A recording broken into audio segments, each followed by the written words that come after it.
रामकृष्ण हरी नित्यश्री ज्ञानेश्वरी अध्याय पहिला ओवी क्रमांक 17 प्रमेय प्रवाल सुप्रभ द्वैताद्वैततेची निकुंभ सरिसे पनेक वटती मस्तकावरी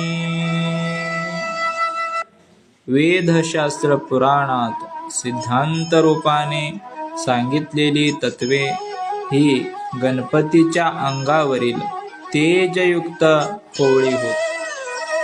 द्वैत आणि अद्वैत मते ही मस्तकावरील गंडस्थळे असून सारखेपणाने ती तेथे एकत्र झाली आहेत.